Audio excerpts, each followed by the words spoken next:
Hello, welcome to this channel. சூரியன் நாளைக்கு உதிக்குமா உதிக்காதா? கண்டிப்பாக உதிக்கும் இல்லையா?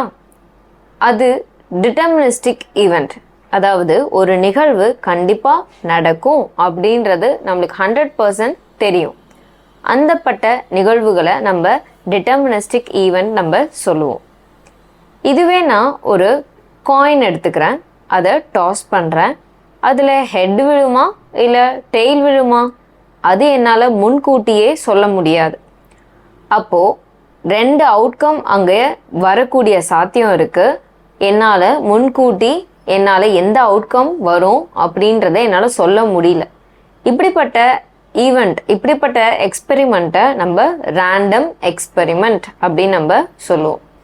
பை டெஃபினிஷன் அங்கே நம்மளுக்கு ஒரு அவுட்கம்க்கு மேலே நிறைய அவுட்கம்ஸ் வரக்கூடிய சாத்தியம் இருக்குது அப்படின்றத எக்ஸ்பெரிமெண்ட். அதுக்கப்புறம் அந்த அவுட்கம் நம்மளால் முன்கூட்டியே கண்டுபிடிக்க முடியாது. ஸோ இப்படிப்பட்ட எக்ஸ்பெரிமெண்ட்லாம் ரேண்டம் எக்ஸ்பெரிமெண்ட். இதுவே நான் ஒரு காயின் எடுத்துக்கிறேன். நான் இப்போது ஹெட்டு ஒரு 50% வரக்கூடிய சாத்தியம் இருக்குது, டெய்ல் ஒரு 50% வரக்கூடிய சாத்தியம் இருக்குது அப்படின்னு நான் சொல்கிறேன். இப்போது இந்த பர்சன்டேஜ் சொன்னேன் இல்லையா, 50% பாசிபிலிட்டி இருக்குது அப்படின்றது.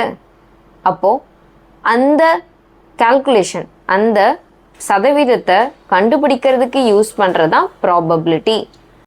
எவ்வளோ தூரம் ஒரு நிகழ்வு நடக்கக்கூடிய சாத்தியம் இருக்குது அப்படின்றத கண்டுபிடிக்கிறது தான் ப்ராபபிலிட்டி.